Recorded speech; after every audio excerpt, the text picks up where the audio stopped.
Many of the functions of a temp agency or platform can be reproduced with technology and the right business processes. But the details vary from person to person. Through product and service reviews, case studies, and videos like this one, we help freelancers fill in those gaps without losing your momentum. The gig economy, independent contractor, solopreneurship, freelancing. It goes by many names, but the trend is undeniable. There are 44 million self-employed individuals in the US. By 2027, there are estimates that more than 50% of the US will be freelancers. 30% of Fortune 500 companies hire through freelancing platforms like Upwork. And with the most recent layoffs in the tech sector, there are a lot of people taking a serious look at being a freelancer. In this video, we will explore freelancing at a macro level. We will talk about the unique space freelancers fill in the economy, how platforms like Fiverr and Upwork help many freelancers get started, growing pains that comes with freelancing, and how do-it-yourself CIO can help freelancers. That said, my name is Seth Watson, and this is Do-It-Yourself CIO.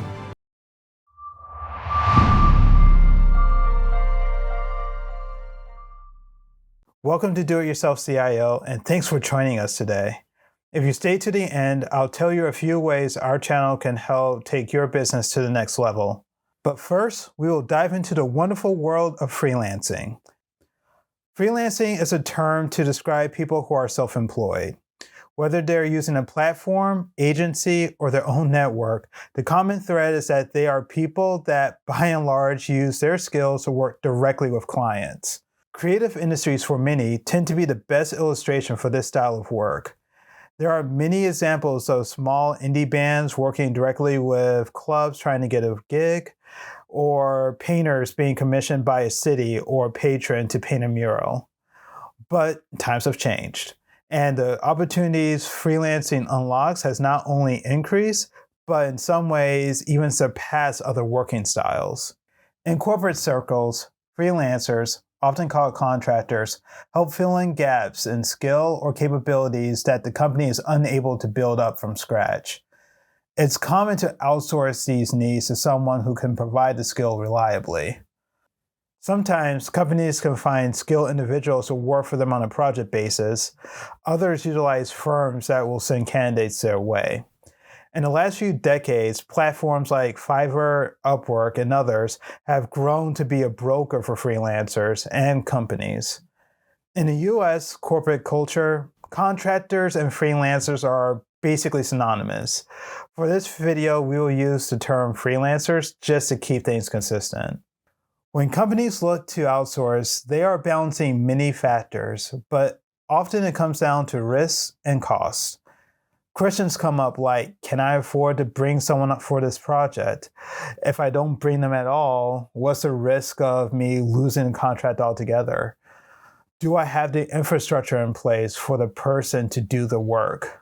If I don't bring them on, will I lose work or profitability in other areas? At the same time, outsourcing can also be risky. Questions like dependability and culture fit creep up quickly in some projects.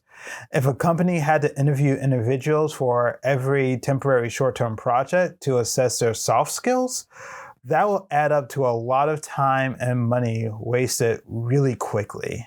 So contracting or temp agencies exist to help speed up that process and act as that bridge. Also, platforms like Fiverr, Upwork, and others have grown to help companies with that problem as well. We'll use Uber as an example. It's a simple model many will be able to relate to. Not many people have a list of contacts that can give them a ride at a moment's notice. Mom and dad doesn't count in this example. Sorry. Taxis, which is an agency model, works but has a reputation of being expensive, inconsistent, and in some markets, kind of sketchy and dangerous. So enter Uber. Uber is an alternative that exists to connect drivers directly with riders. Uber acts as the agency and becomes the middleman.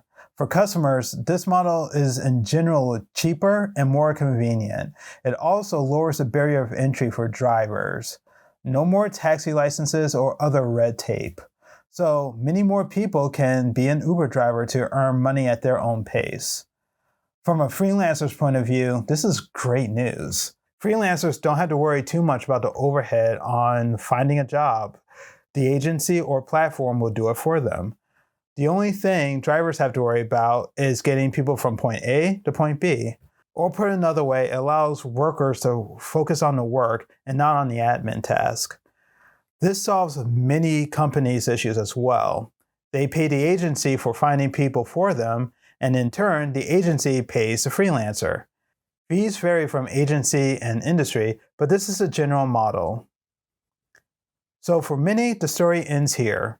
Companies have the services that they need, freelancers have the clients they need, the agency gets paid for bringing them together, the end.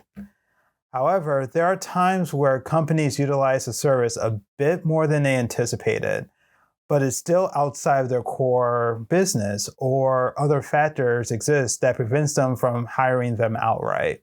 It's at this point, agencies and platforms still make sense for the companies to use, but it makes less sense for freelancers.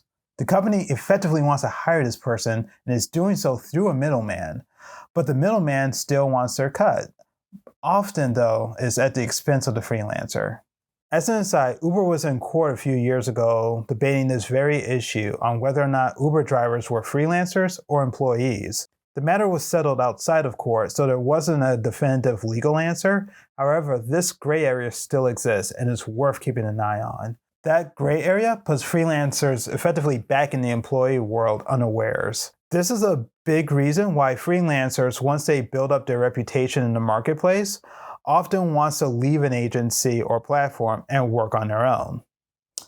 So this is where Do-It-Yourself CIO can help. We help freelancers align their business and technology strategies, making sure they have the tools and services they need and understand its purpose. Many of the functions of a temp agency or platform can be reproduced with technology and the right business processes. But the details vary from person to person. A musician, an accountant, and a graphic designer will likely use some of the same baseline tools, like ways to invoice clients, but they'll use different tools based off their particular industry. Through product and service reviews, case studies, and videos like this one, we help freelancers fill in those gaps without losing your momentum. While there are initial costs in tools and time in training, it ultimately becomes worth it for freelancers as they can chart their own course and keep more money in their pockets. This year, our focus is on supporting freelancers, contractors, and self-employed individuals. So much of our content will center around here, acting as a foundation for the other industries we'll cover as this community grows. Head on over to DIYCIO.com to get the latest reviews and strategies for freelancers. You can request any service or tool you would like us to review. Lastly, consider becoming a member. Members are able to get discounts from Do-It-Yourself CIO products as they are released, previews of reviews and articles, as well as access to polls that will help shape the future of this channel and our community. Links to both can be found in the description. Also, be sure to check out this video in our Freelancer series, and that will help you prepare yourself for the freelancer journey ahead. Take care, and I'll see you in the next video.